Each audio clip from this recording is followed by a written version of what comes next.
Para que comience la transmisión.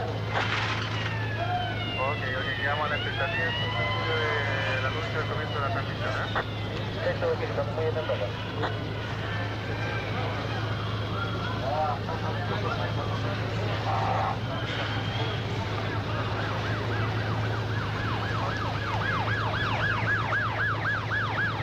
Ok, quedamos a la expectativa del anuncio del comienzo de la transmisión, ¿eh? Esto es que estamos muy atentos acá. Bueno, es que estamos acostumbrados a 10 años de tranquilidad.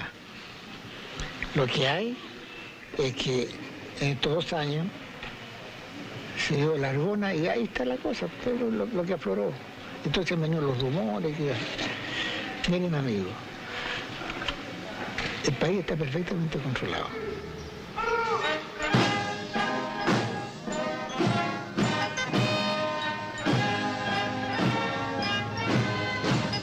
Desde el golpe de Estado de 1973, se viene afirmando que el país está perfectamente controlado. Santiago de Chile es una ciudad limpia, ordenada y vigilada. Hoy, las marchas militares se suman al habitual ruido de los helicópteros, los disparos y las sirenas policiales.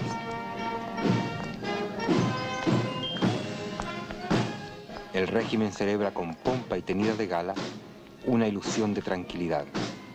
Tranquilidad sustentada por la violencia, la represión y el miedo.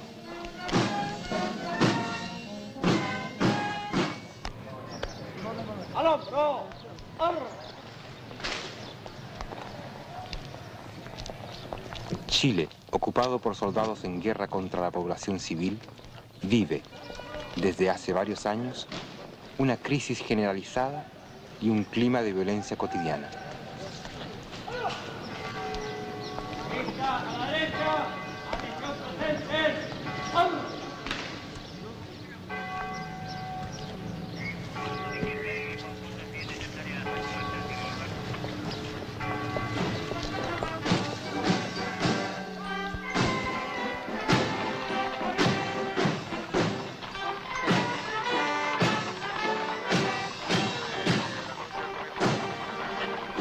El gobierno, cada día más aislado, se enfrenta con un amplio movimiento democrático.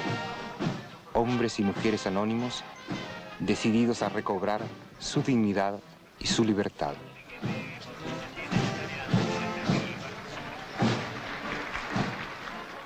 El régimen militar, empecinado en su objetivo de perpetuarse en el poder, prosigue sus ataques contra el pueblo, su enemigo, en esta ya larga guerra cotidiana.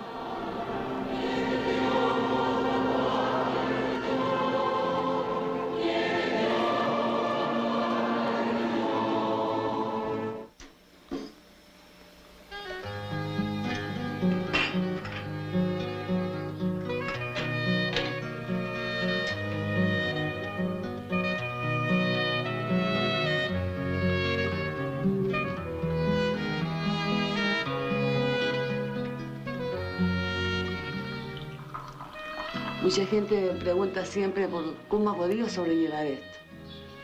Y se sobrelleva por los lindos recuerdos que uno tiene de lo que han sido los suyos, porque en esto de tener un detenido desaparecido nunca sabe uno cómo conjugar el verbo.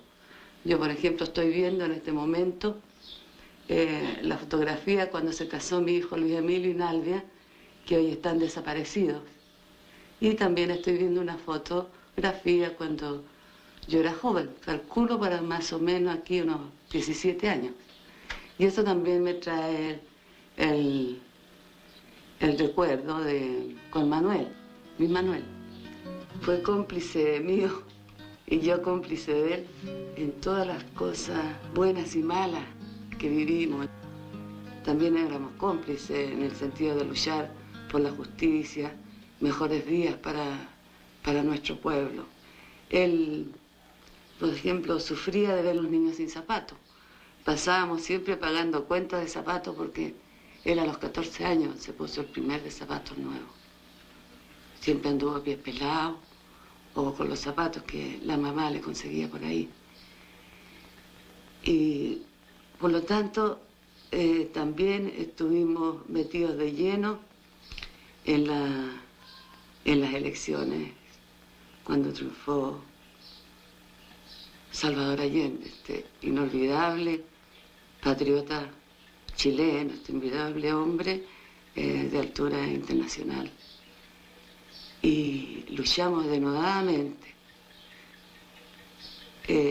nosotros y nuestros hijos. Ellos salían a los desfiles, pegaban propaganda.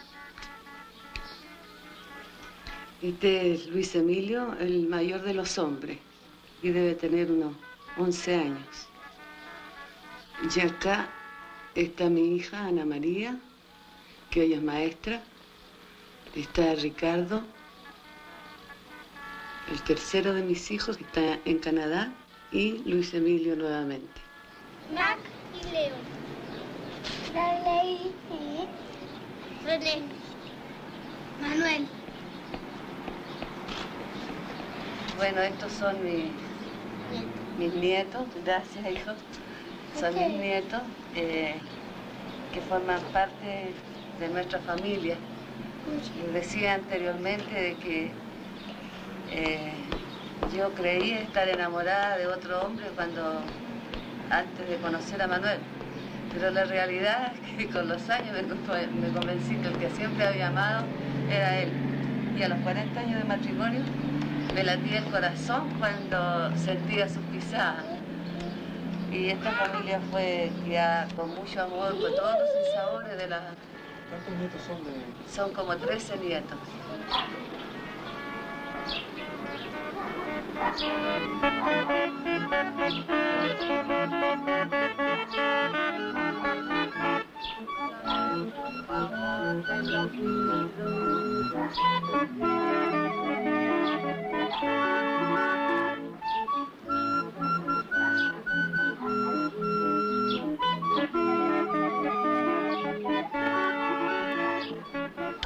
Bueno, y vino el golpe.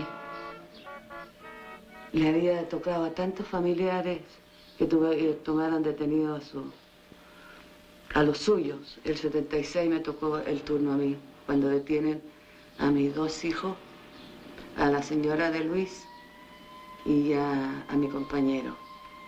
Y que también en esa oportunidad he detenido a mi nieto de 2 años y medio. Ahí ya en el terreno mismo de las familiares que habían sufrido este problema, entendí más el sufrimiento de la gente, lo vi más de cerca, ¿Cómo cambia tu vida con toda esta situación? Bueno, cambia totalmente. Esta casa donde había una casa llena de gente, de alegría, de tocar guitarra, de conmemorar los cumpleaños, de compartir todo, quedamos solos.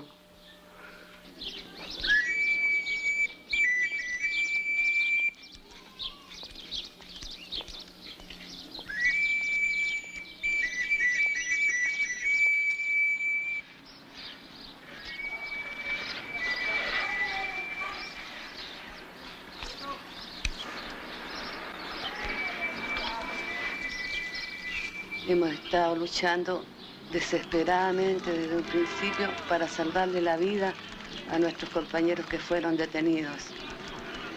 Luchando por saber la verdad, qué ha sido de cada uno de ellos.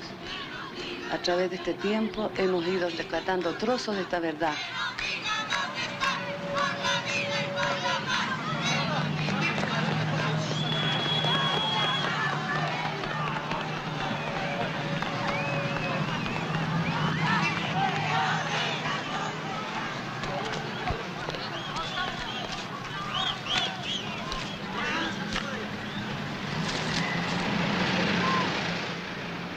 En las múltiples actividades que ha tenido esta organización para encontrar la verdad y la justicia, nosotros tuvimos una entrevista con el ex general de la Fuerza Aérea, Gustavo Lee, que en aquellos tiempos él tenía no solo a cargo la FAS, sino que también era miembro de la Junta.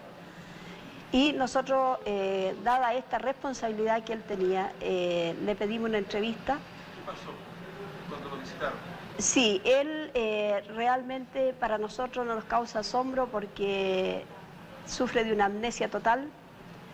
Nos asume la responsabilidad como jefe general de la FAS de qué hacían sus hombres.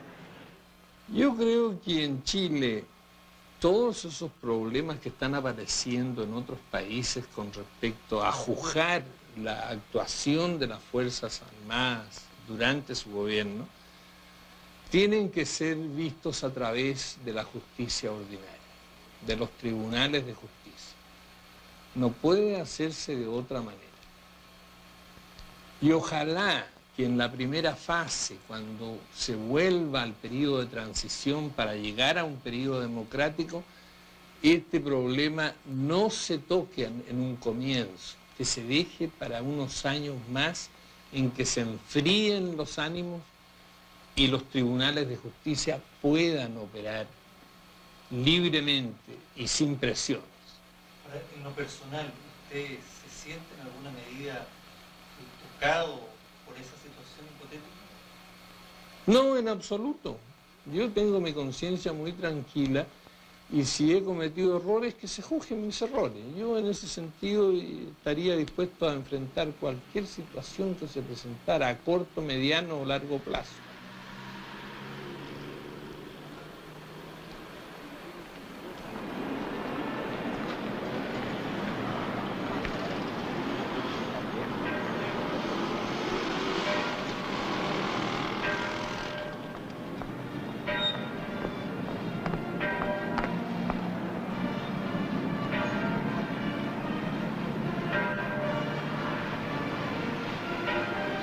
Listo. Ya. Ahora.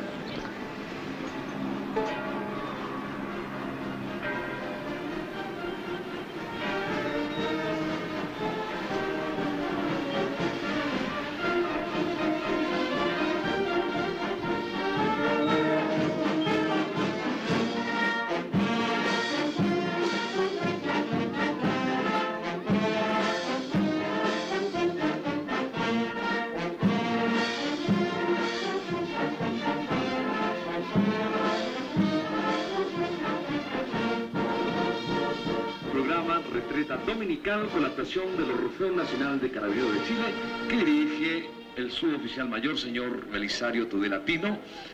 En esta retreta, que en su primera parte fue dedicada a la madre patria España, con motivo de haberse cumplido ayer 2 años.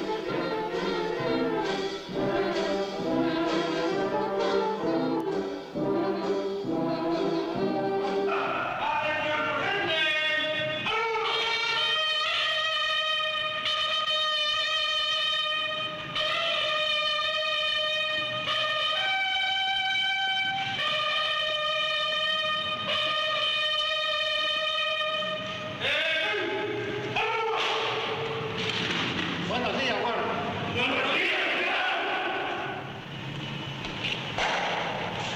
mi general. Oficial de guardia se presenta sin novedad.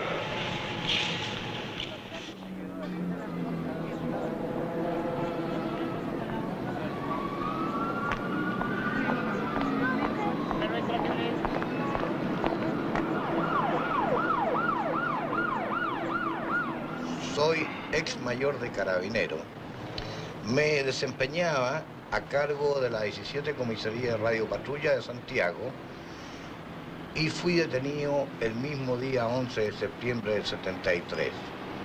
Se me envió desde la Escuela de Carabineros a la Academia Aérea de la Fuerza Aérea, donde conocí la tortura, conocí el maltrato, junto con infinidad de otros compatriotas, tanto civiles como uniformados.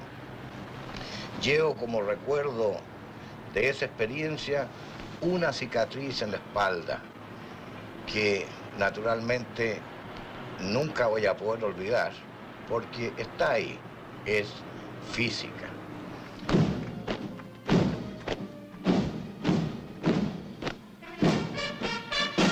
¿Qué ocurre a partir del golpe? Los uniformados son transformados en enemigos del pueblo, se crea la ficción esta de guerra interna. Y estos uniformados entonces se insertan en la planificación cuidadosa de la guerra psicológica. Guerra que comienza con el estado de sitio, con el toque de queda, con los disparos en la noche, con las detenciones, con los maltratos, con el exceso de tiempo que se tiene el detenido en manos de estos organismos, que todos sabemos que es para ser torturado, porque son puestos a disposición de los tribunales 20 días después. ¿Para qué? Para conseguir estos fines de sometimiento de la población a través de escalones bien decididos. El temor,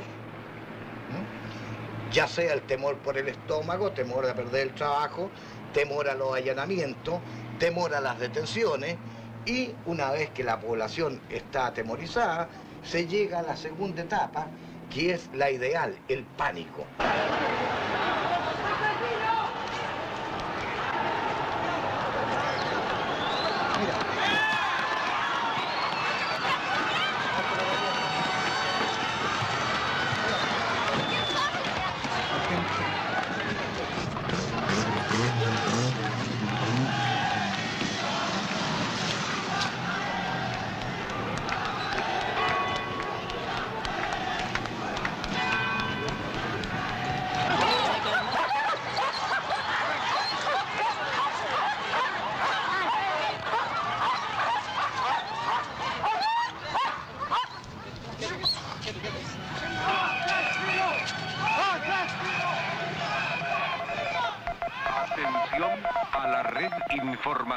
De Chile.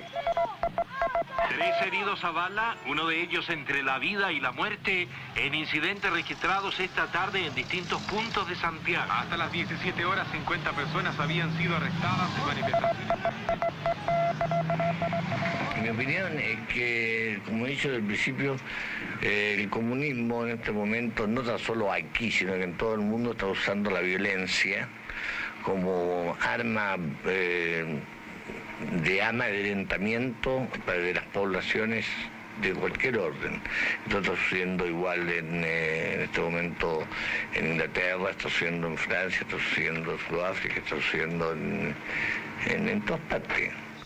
Por eso que emplean todos los medios. No hay moral. Nosotros decimos no hay moral. No hay moral.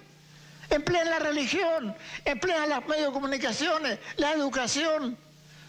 Todo es moral para ellos. Todo es medio de lucha, porque esta lucha es de carácter mundial. Estamos en una guerra entre los totalitarios y una guerra por la libertad.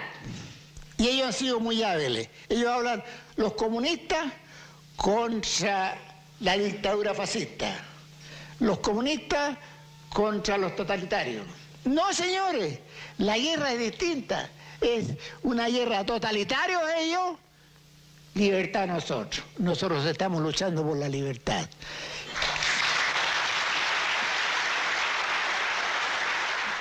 Yo creo que difícilmente en el mundo se da el caso de un dictador militar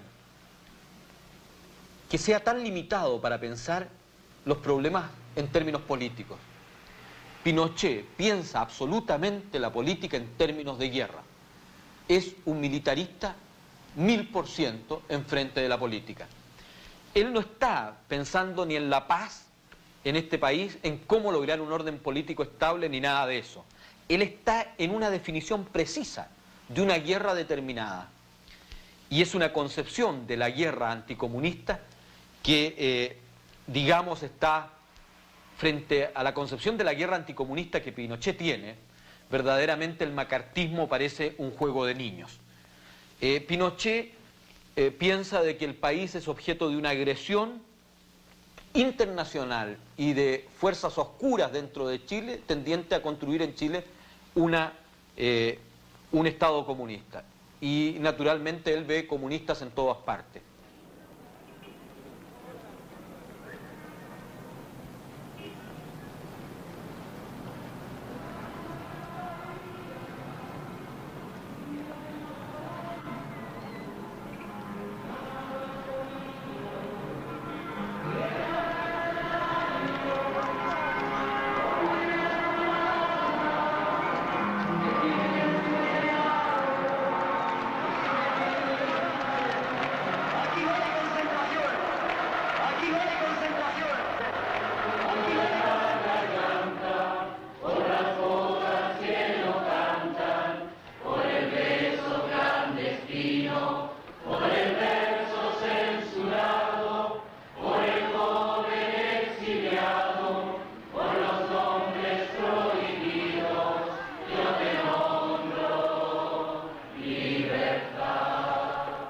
Yo escuché torturar en un cuartel policial.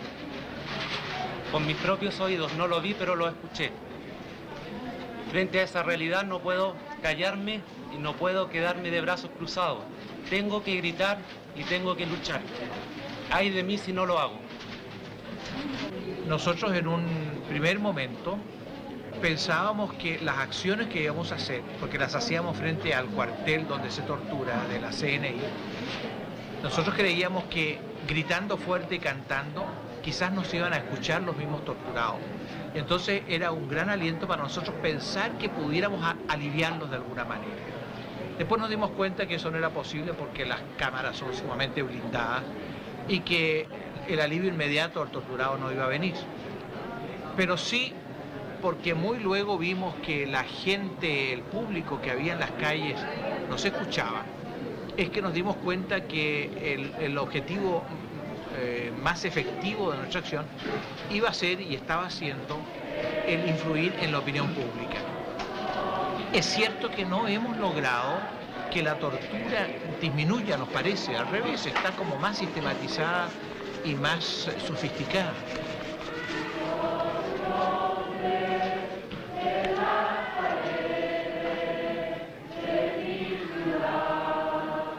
Personalmente para mí, que soy sacerdote, he llegado a sentir de que la acción contra la tortura que yo hago a través del movimiento Sebastián Acevedo es para mí una forma de oración.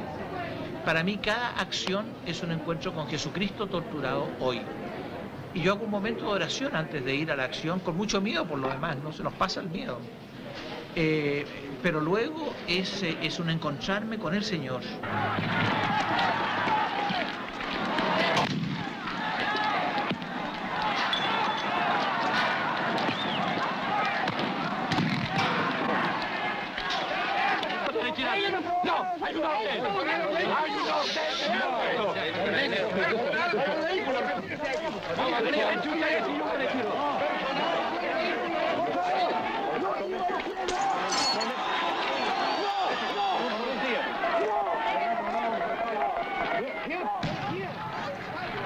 Un centenar de detenidos se registró en diferentes puntos de Santiago y en la cooperativa del caso de algunas personas que en sectores poblacionales han resultado heridas a bala o balines. En este último caso se encuentran pobladores de La Victoria en la comuna de San Miguel. Durante 8 años fui sacerdote en Francia, en un barrio obrero, donde yo descubrí la Acción Católica Obrera y a través de ella la formación de militantes obreros cristianos como mi vocación dentro del sacerdocio, dentro de la misión, y por lo tanto la necesidad de una evangelización también a este nivel.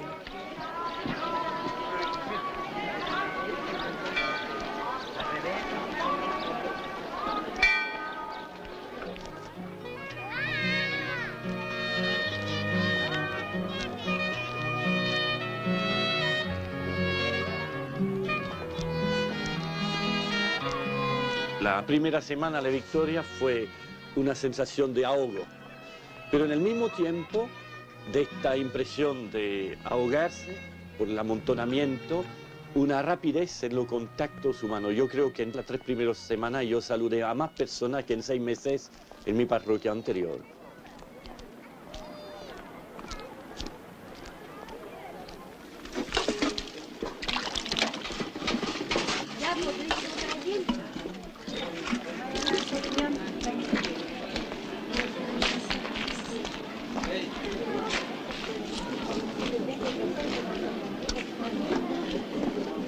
Aquí el 80% no tienen trabajo y entonces nosotros las mujeres de los cesantes organizamos esta olla.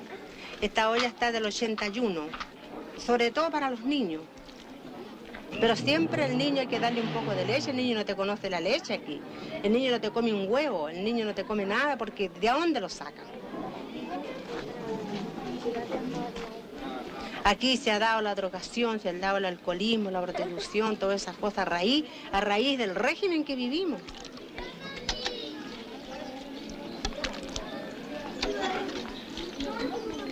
Primero esta violencia principal, la que inicia todo, que es la violencia del hambre, la violencia de la cesantía. Por ejemplo, para tomar caso bien concreto, ayer nomás una persona de la población me decía que prácticamente aquí en la población los niños menores de 6 años no toman leche. Ninguno. Que hay un problema terrible, digamos, que vamos a ver cómo, si podemos hacer algo.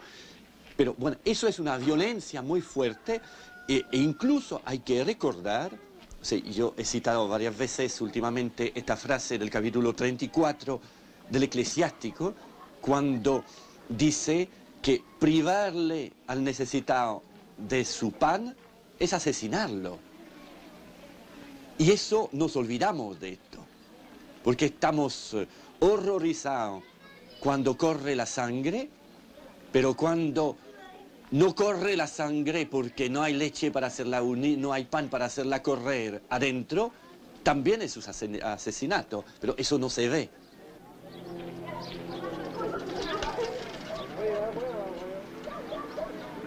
Muchas posibilidades. La pelota sale para Vera. Gran dinámica del conductor de Colo-Colo. Sigue avanzando. Toca luego la pelota al medio para Gutiérrez. Gutiérrez llega justo para Romeño.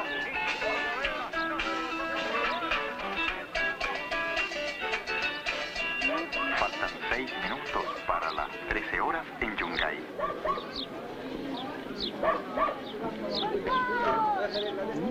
Saludos a María Fariña y a su pololo Ricardo González, ya que hoy 24 de octubre cumplen 2 meses de un hermoso pololeo. Firma María Ortiz.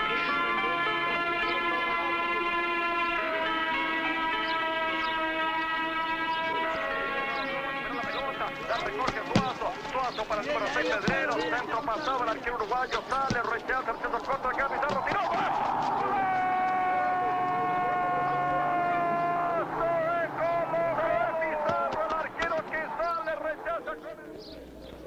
Bueno, los días de protesta, bueno, hay ciertas reglas. Bueno, por ejemplo, Carabineros no debe entrar en la población. Esto, si entran, bueno, hay que apedrearlo. Yo no digo mi propia opinión, pero la de ellos, digamos, en su práctica. Porque la protesta, yo diría, fueron el único medio que tuvieron la gran mayoría como de ir expresando.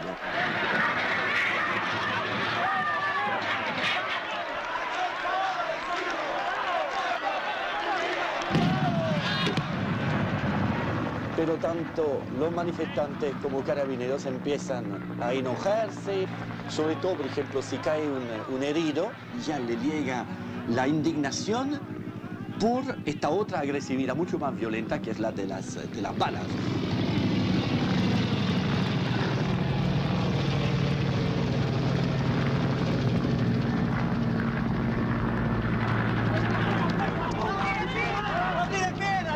Entonces, bueno, no podemos dejarnos matar así, hay que defenderse. Sin reflexionar sobre esta cadena de violencia en la cual van entrando, porque si yo respondo con piedras, yo le doy un pretexto para que respondan con más balas.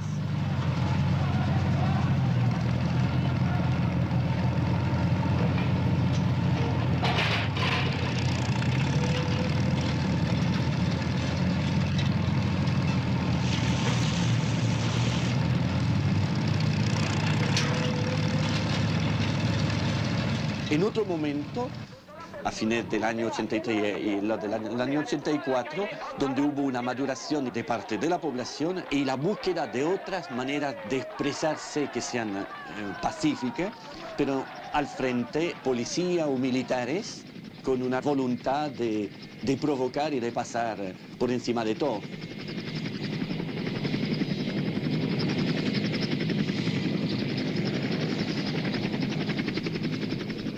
Entonces ahí efectivamente hay días en que yo no pude hacer nada sino venir a la capilla o venir después de la muerte de Andrés, recogerme en la pieza de Andrés, ponerme a rezar para saber lo que había que hacer y cómo hacerlo y que el Señor evite que haya muerto, que haya herido grave por lo menos.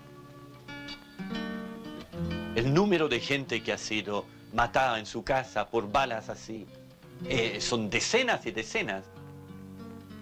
El hecho de que le haya sucedido a Andrés, ser extranjero, ser sacerdote, el hecho de que a Andrés no le hayan matado, llegado la bala en la calle, sino le haya llegado aquí y justo cuando recién venía de sentarse, recién se había sentado para leer la Biblia, es evidente que esto ha creado una conmoción, ha creado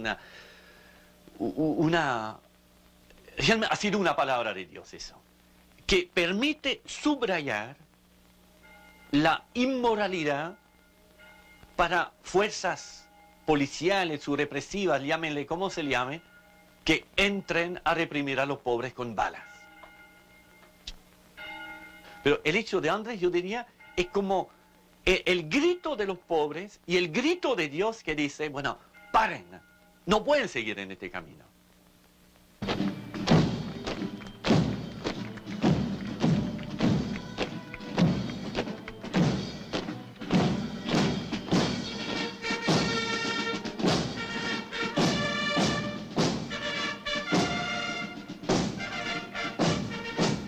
¡Atención, presenten! ¡Ay!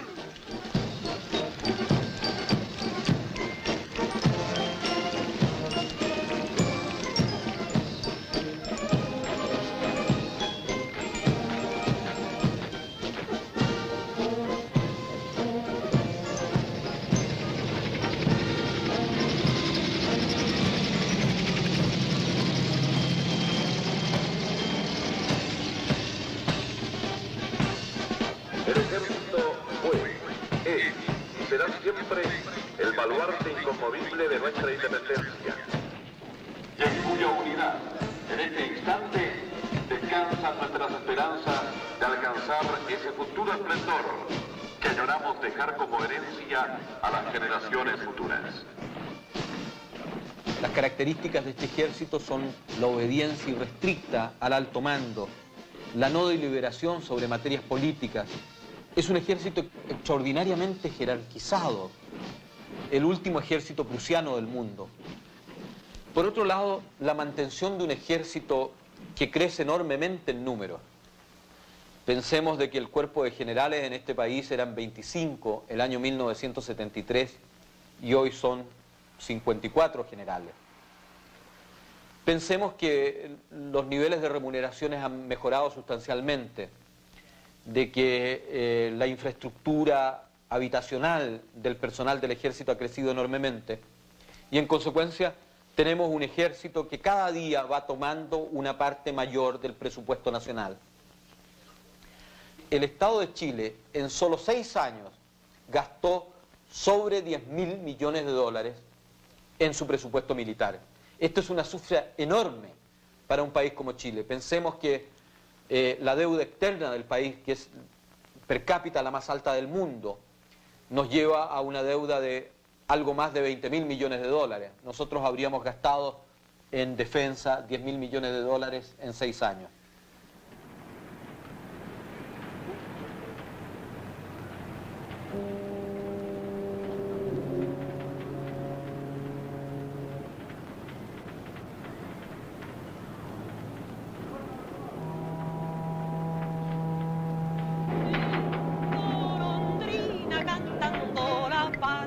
Nueva, cantando va vas a volver, cantando regresarás, cantando vas a volver otra vez a tu ciudad, cantando vas a volver, cantando el tiempo feliz, cantando vas a volver otra vez a tu país.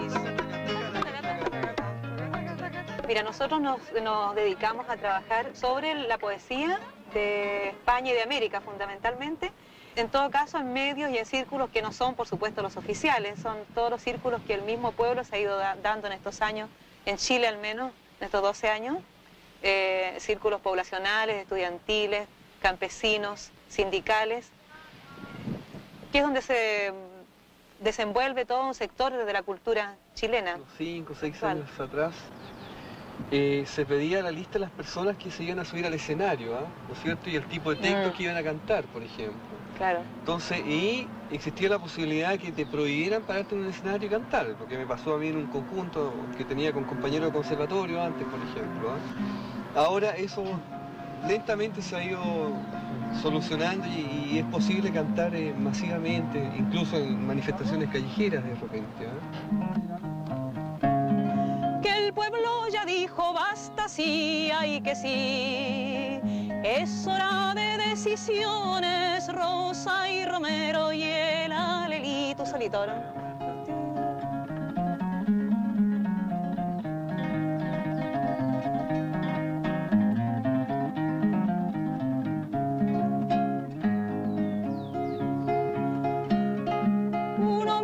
A sus voces, sí, ay que sí, para gritar libertad, viva la patria y la libertad.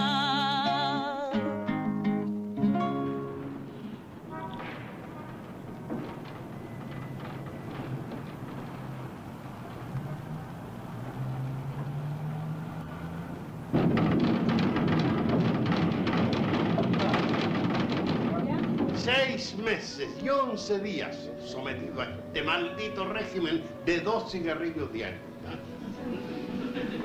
Hay que preocuparse por la salud. Por la salud y la libertad. Ah, bueno, es más completo. Y además fue consigna de Artigas. En esta obra que hemos terminado de dar en estos días, después de 15 meses, eso es por lo menos de representaciones, uno queda meditando en algunos de los trozos que se destacan en la obra. Es tan aplicable lo que era referente al Uruguay, tan aplicable al Chile de hoy, que nos quedan sonando muchos trozos de texto. Ah, ya. Rafael, ¿qué pasa? ¿Qué pasa? Mira. Cuando estos verdugos suplician a un hombre, lo maten o no, martirizan también, aunque no los encierren, aunque los dejen desamparados y atónitos en su casa violada, a su mujer, a sus padres, a sus hijos, su vida entera de relación. Cuando revientan a un militante, como fue el caso de mi hijo, y arrojan a su familia al exilio involuntario, desgarran el tiempo, trastruecan la historia, no solo para ese mínimo clan, sino que corrompen los cimientos de toda la sociedad. Graciela, así es.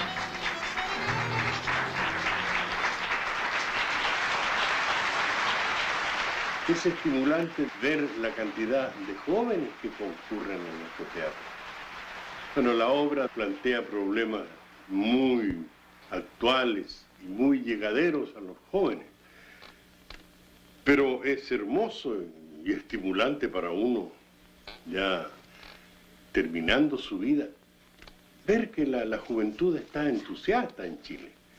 Son luchadores y nobles en sus aspiraciones como toda juventud, llenos de valor, porque en realidad hoy día se necesita también no solo entusiasmo, sino valor para luchar en Chile. Tenemos duras experiencias, muchos jóvenes, estudiantes, trabajadores, muertos, desaparecidos. Un hijo mío fue asesinado hace 6 meses atrás, vilmente asesinado. Él pagó con su vida su decisiva lucha por los derechos humanos. Estas son de cuando fuimos a Caburga este año. Y ahí está el papá, el Jorge, tú, el Antonio. Esta foto es una de las pocas fotos que tenemos todos juntos. Como le dijimos a la abuela que la sacara allá en Angelmó. O sea, la primera etapa, que el cambio en nuestras vidas, de creer que teníamos el mundo en nuestras manos con José Manuel, de esperar nuestra primera hija llena de esperanza, de sentir que estábamos haciendo algo por nuestra patria, que estábamos aportando. Se corta eso, viene la desaparición del papá, y bueno, y después de eso, digamos, en que uno piensa en que ya nada más puede pasar, nada más terrible nos puede pasar, viene ese día viernes 29 en que José Manuel vamos los dos a dejar a Javiera al colegio. Yo me iba fuera de Chile ese día, me bajo una esquina antes y no vuelvo nunca más a ver a José Manuel. Llamo a Javiera, que estaba en clase, que había escuchado el disparo, que había escuchado el helicóptero, pero no sabía que era su padre. Se abraza ella a mí llorando y me dice: mamá, mamá, ¿qué pasó? ¿Qué le pasó al papá? Entonces yo le digo que al papá lo han detenido. Entonces su primera angustia es que no le vaya a pasar lo mismo que al tata. Entonces yo le prometo que no, que al papá lo vamos a rescatar. Ya había un vehículo aquí frente a la casa vigilando la casa. Bueno, y al otro día, bueno, la misma promesa con los niños, que vamos a rescatar al papá, que no se preocupen, que lo vamos a rescatar. La verdad es que yo pensé que íbamos a ser capaces. Y bueno, el otro día a las 3 de la tarde, cuando me avisan en Vicaría que han encontrado 3 cuerpos, yo supe inmediatamente que era José Manuel. Bueno, y después la ratificación en el Instituto Médico Legal de que a José Manuel lo habían asesinado, no supe cómo en ese momento, no sabía la forma, junto a Manuel y a Santiago Natino. Solo al otro día supe que había sido degollado. El señor del pueblo aborrece las manos que asesinan a gente inocente, pero las manos de José Manuel, de Santiago y Manuel, siempre brotó inocencia, y fueron manos francas y abiertas.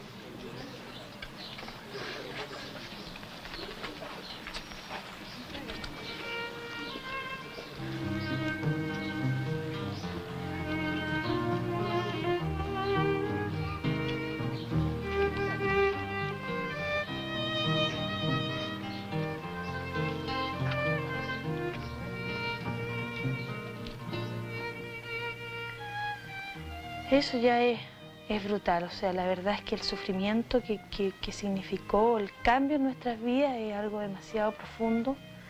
Cambia todo el sentido de la vida, cambia todo lo que nosotros estábamos haciendo. Terminaron los paseos por la montaña, terminaron muchas cosas, pero surgen otras.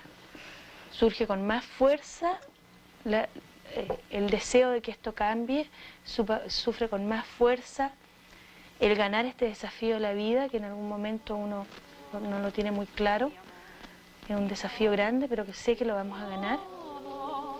Y en la calle Coajo somos mucho más que vos, somos mucho más que vos. Estoy absolutamente convencida que quien hoy día no se juega en defensa de la vida, no se juega por el término de esta cultura de la muerte, por estos 12 años de horror, es cómplice de las torturas, de los asesinatos, de los presos políticos, de los relegados, del exilio, en definitiva de lo que pasa todos los días en nuestro país. Y porque somos pareja que sabe que no estás sola, te quiero en mi paraíso, es decir que en mi país la gente viva feliz, aunque no tenga permiso. ¿qué haremos nosotros los viejos? Bueno, los carrozas, como dicen los gallegos, ya no tendremos mucho que hacer, pero sí podremos hacer algo.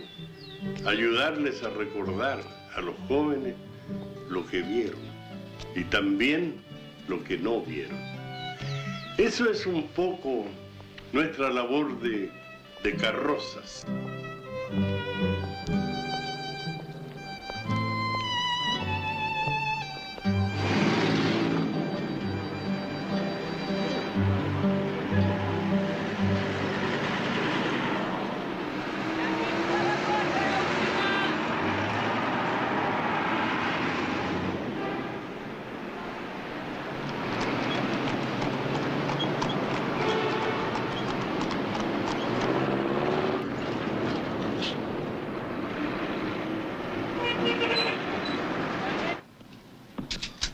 Señor General Stange, en nombre de la Junta de Gobierno, os damos la bienvenida a esta organización que tiene por responsabilidad permanente cubrir, estudiar y darle a Chile la nueva legislación que requiere para hacer de él un país moderno, sano y una democracia perfecta. La democracia perfecta que los chilenos quieren y que los chilenos desean.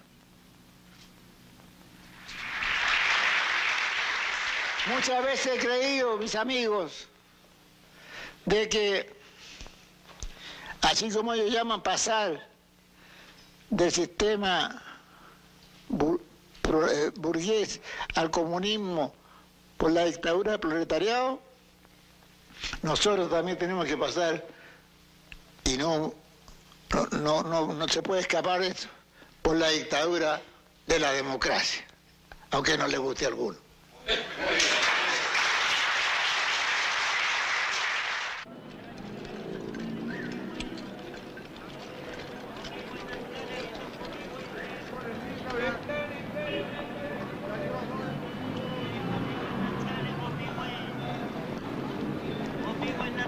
Ellos los poetas, sus calles históricas, clases vivas, tierras desnudas.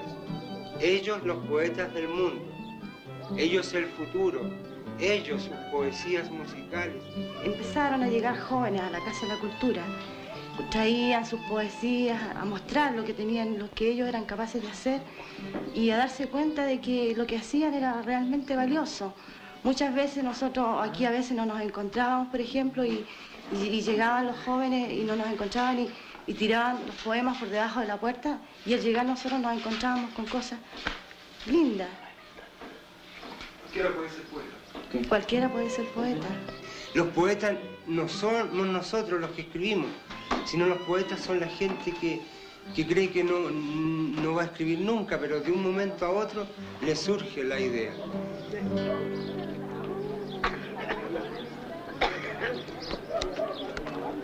Y el último 11 de septiembre sacamos los carteles a la plaza y como andaban los militares, llegaban, veían los carteles y los arrebataban de las rejas, los sacaban. Entonces nosotros volvíamos a poner carteles, volvían de nuevo los militares y se los llevaban nuevamente.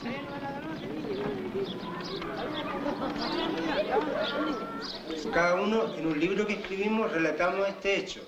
Y Pablo, por ejemplo, relata que había un carabinero respetuoso que iba corriendo así y de repente se queda cada vez más despacio y empieza a leer la poesía y no la rompió.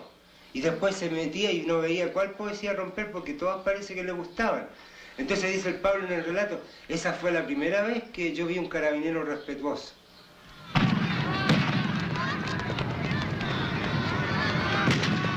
La guerra de los carteles fue como 10 días después de la guerra de veras, porque llegaron aquí un día los buscamiedos, como le dice Pablo, como un ejército.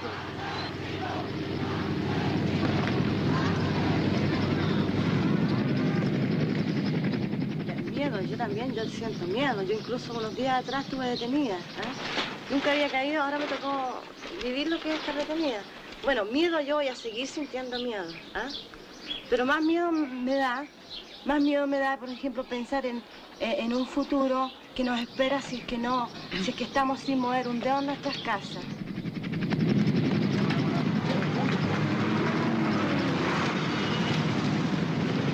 Sigamos avanzando, dispositivo, protejan sus vehículos, vamos.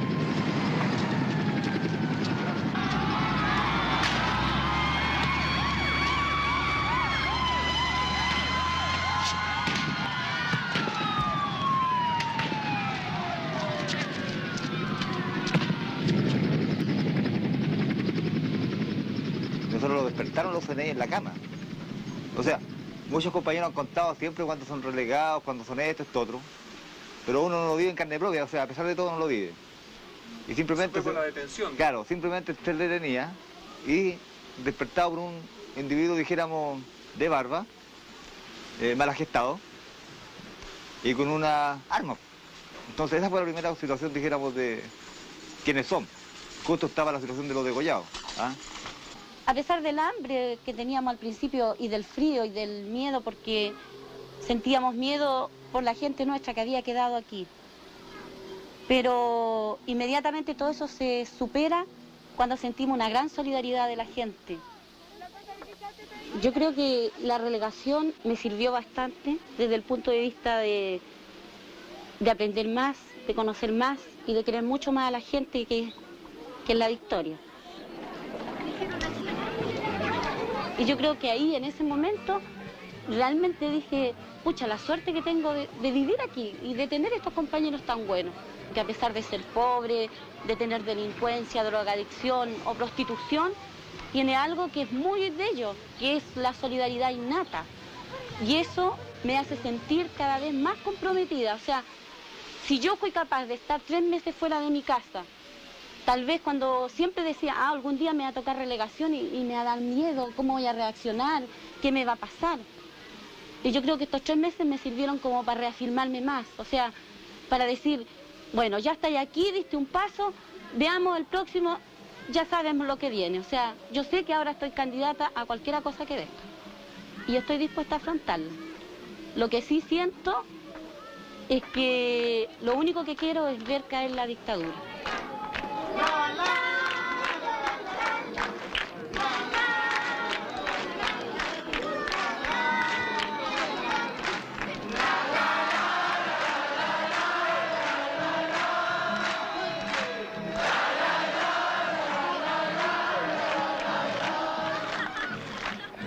Y aquí estaba toda la calle llena de gente, estaban los secundarios pintando las murallas y cantando, la gente tranquila. Era como estar viviendo en un tiempo futuro. Y eso es lo que la gente se da cuenta. O sea, todo el arte, esto es una visión y una manera de vivir, demostrando que somos seres humanos y que podemos vivir como nosotros queremos vivir, pero ganándola. El futuro, digamos, lo que ahora estamos haciendo, lo vamos a seguir haciendo.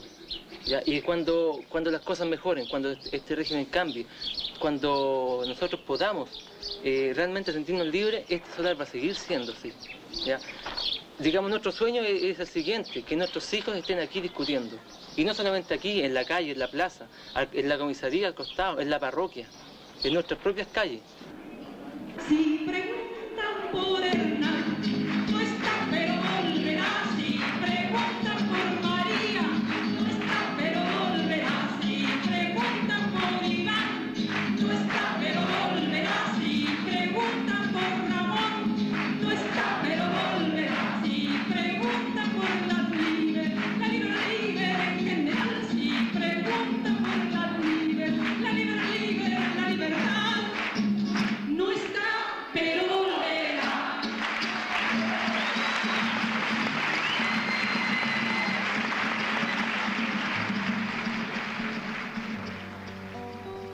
Si te quiero es porque soy mi amor, mi cómplice y todo, y en la calle codo a codo somos mucho más que dos, somos mucho más que dos.